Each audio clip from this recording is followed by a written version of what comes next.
Hello friend सरकारी कर्मचारी मानक ultimate video guide BK videos channel को मु विभूति आपन को स्वागत करुछि। नमस्कार दर्शक बंधु। भारतर 80तम स्वाधीनता दिवस अवसर में माननीय मुख्यमंत्री श्री मोहन चरण माझी ओडिशार समस्त सरकारी चाकरिया को मिलुथिबा अनुकंपामूलक नियुक्ति बा रिहाबिलिटेशन असिस्टेंट स्कीम रे किछि सुविधा को जोड़िछन्ति एवं एक नोटिफिकेशन माध्यम 2026 रे लागू हेबाकु थिबा नियमावली को प्रकाश करिछन्ति, जहाकू ओडिशार समस्त सरकारी कर्मचारी जानिबा अत्यंत जरूरी।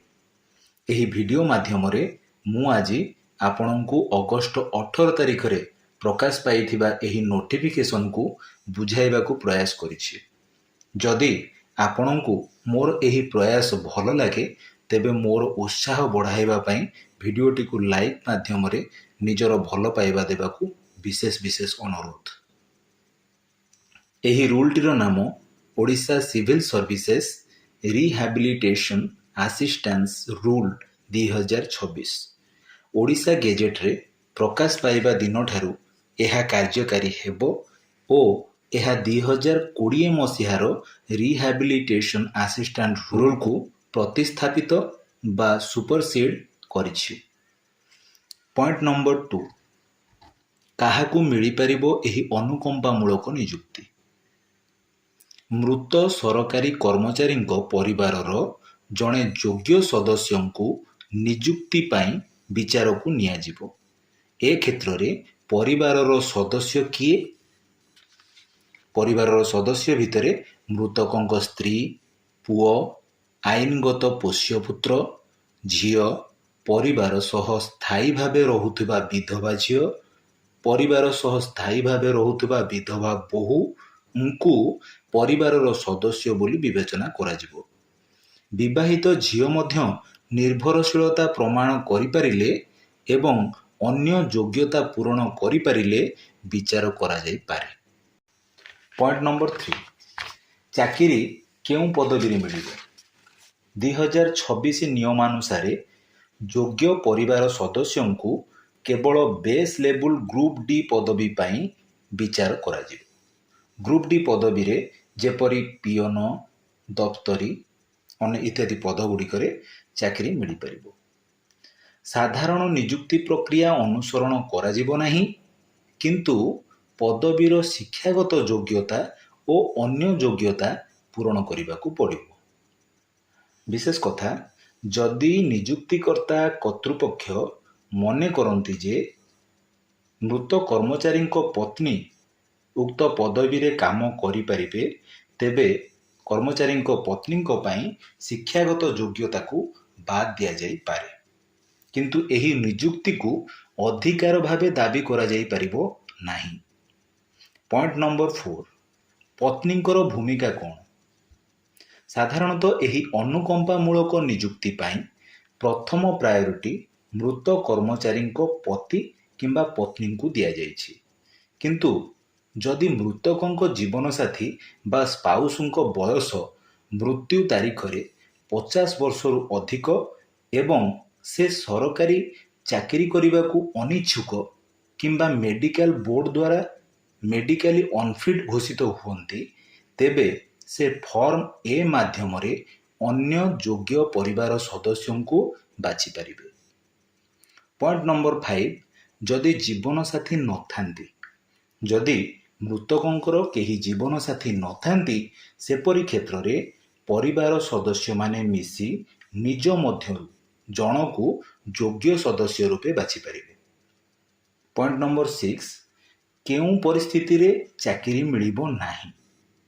जदि मृतकंक जीवन साथी केंद्र सरकार, राज्य सरकार, पीएसयू बा public sector undertaking, statutory body बा वैधानिक संस्था, ऑटोनोमस ऑर्गेनाइजेशंस किंबा केंद्र और राज्य सरकार द्वारा परिचालित इंस्टीट्यूशन रे काम करुछंती तेबे एही नियमानुसार अनुकंपामूलक नियुक्ति मिलिबो नाही।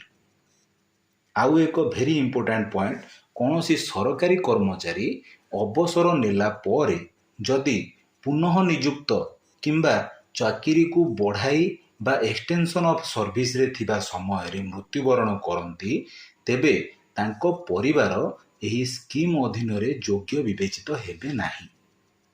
पॉइंट नंबर 7 एही स्कीम रे आवेदन केबे करा जिवो यह सबुठारु इंपोर्टेंट पॉइंट। साधारणतः मृत्यु तारीख ठारू 1 वर्ष मध्य आवेदन करने हेबो। 1 वर्ष पर आवेदन कले विलंब हेबार सठिक कारण दर्शाइबा सह आवश्यकीय बा सपोर्टिंग डॉक्यूमेंट को दर्शाइबा बा देखाइबा पड़िबो। किंतु मृत्युर 2 वर्ष पर आवेदन कले आवेदन को ग्रहण करा जिवो नाही। तेणु एही टाइम लिमिट को केबे अणदेखा करंतु नाही। पॉइंट नंबर 8 नाबालक किंबा नाबालिकांको पाई बा माइनर चाइल्ड पाई एही स्कीम रे थिबा नूतन व्यवस्था गुड़िक कौन धरि नियंतु मृत कर्मचारी जीवन साथी बयस 50 वर्ष रु ऊर्ध्व, जीवन साथी चाकरी करिबा पई अनिच्छुक किंबा मेडिकली अनफिट एवं परिवार रे 16 वर्ष किंबा ताठारु अधिक बयसर माइनर चाइल्ड अछि। एपरि क्षेत्र रे उक्त शिशु 18 वर्ष पूर्ण करिबा परे जाई नियुक्ति पाई आवेदन करि परिबो। पॉइंट नंबर 9 एप्लिकेशन किपरि विचार करा जिवो। योग्य आवेदन गुडी को मृत कर्मचारी मृत्यु तारीख क्रम रे विचार करा जिवो। जदि 2 जन मृत कर्मचारी मृत्यु तारीख समान थिबो तेबे बयस रे बड़ आवेदनकारी को प्रथम प्रायोरिटी दिया जिवो। जो कर्मचारी आवेदनकारी बयस रे बड़ थिबे तांको अग्राधिकार दिया जिवो। पॉइंट नंबर 10 मिलुथिबा चाकरी को ग्रहण कले नाही कोन हेबो। आवेदनकारी को जो पोस्ट प्रदान करा जिवो जदि से सेथिरे जॉइन न करंती तेबे सबुदिन पई रिहैबिलिटेशन असिस्टेंस स्कीम अधीन रे दाबी को खारज बा बाज्याप्त करा जिवो एवं आवेदनकारी को निज पसंदर अनुकंपामूलक नियुक्ति बाछिबार विकल्प आउ मिलिबो नाही। पॉइंट नंबर 11 पुराना पेंडिंग किंबा रिजेक्ट होइथिबा केस गुडी करे कोन हेबो। 2020 मसीह रे थिबा रिहैबिलिटेशन असिस्टेंस स्कीम रो रूल अनुसार जो केस गुड़िक पेंडिंग किंबा रिजेक्ट होइथिला ताहा 2026 रूल अनुसार सद्य विचार को निया जिवो। 100% मूल्यांकन प्रक्रिया आधार रे केवल अयोग्यता कारणरू रिजेक्ट होइथिबा आवेदन गुड़ी को मध्य 2026 अनुसार पुनः विचार को निया जिवो। पॉइंट नंबर 12 नियुक्ति पूर्वरु अंडरटेकिंग कौन रहिबो। नियुक्ति पूर्वरु आवेदनकारी को मेडिकल हेल्थ सर्टिफिकेट और मृत सरकारी कर्मचारी परिवार को भरण पोषण करिबा संपर्कित एक अंडरटेकिंग देबाकू पड़िबो। पॉइंट नंबर 13 थरे नियुक्ति हेबा परे कौन हबो।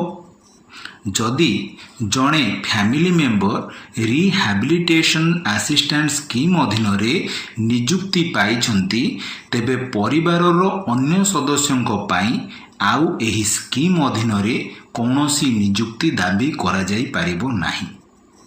जदि स्कीम अधीन रे चाकरी पाइथिबा व्यक्ति इस्तफा बा रेजिग्नेशन देले मध्य अन्य परिवार सदस्यंकर नूतन नियुक्ति पाई आउ अधिकार सृष्टि हेबो नाही। पॉइंट नंबर 14 भूल किंबा मिथ्या सूचना प्रदान कले कौन हबो। आवेदन कला समय रे सठिक तथ्य लुचाइले किंबा मिथ्या प्रमाणपत्र किंबा मिथ्या सूचना देले आपण चाकरी रू बहिष्कार होई पारंती। आईनगत कार्यानुष्ठान ग्रहण करा जाई परिबो एवं परिवारर अन्य सदस्य माने मध्य एही स्कीम अधीन रे नियुक्ति पाइबारु वंचित हेबे। जदि आवेदनकारी अंडरटेकिंग रे दिया जाइथिबा चुक्ति गुड़िकर उल्लंघन करती तेबे एहाकू एक जघन्य अपराध भावे गणा जिवो और बहुत बड़ आकार रे जोरिमाना मध्य आपनकू होई पारे। पॉइंट नंबर 15 आवेदन समय रे केउ केउ डॉक्यूमेंट गुड़िक आपण देबाकू पड़िबो। ଆବେଦନର ମୁଖ୍ୟ ଡକୁମେଣ୍ଟ ଗୁଡ଼ିକ ହେଉଛି ଡେଥ୍ ସାର୍ଟିଫିକେଟ୍, ଲିଗାଲ ହେୟାର ବା ଉତ୍ତରାଧିକାରୀ ସାର୍ଟିଫିକେଟ୍, ଜୀବନସାଥୀଙ୍କ ବୟସ ପ୍ରମାଣପତ୍ର, ଆବଶ୍ୟକ ହେଲେ ମେଡିକାଲ ଅନଫିଟ୍ ସାର୍ଟିଫିକେଟ୍, ଫର୍ମ ଏ ନୋମିନେସନ୍, ଆବେଦନକାରୀଙ୍କ ଆଧାର, ଶିକ୍ଷାଗତ ଯୋଗ୍ୟତା ସାର୍ଟିଫିକେଟ୍ ଏବଂ ଆବଶ୍ୟକ ସ୍ଥଳେ ପୋଷ୍ୟତା ପ୍ରମାଣପତ୍ର ଓ ଅନ୍ୟାନ୍ୟ ଡକୁମେଣ୍ଟସ୍ ଗୁଡ଼ିକୁ ପ୍ରଦାନ କରିବାକୁ ପଡ଼ିବ। ତେଣୁ ଦର୍ଶକ ବନ୍ଧୁ, Odisha civil services rehabilitation assistance rules 2026ରେ ଅନୁକମ୍ପାମୂଳକ ନିଯୁକ୍ତି ସମ୍ବନ୍ଧରେ ଅନେକ ଗୁରୁତ୍ୱପୂର୍ଣ୍ଣ ବ୍ୟବସ୍ଥା ଯୋଗାଇ ଦିଆଯାଇଛି।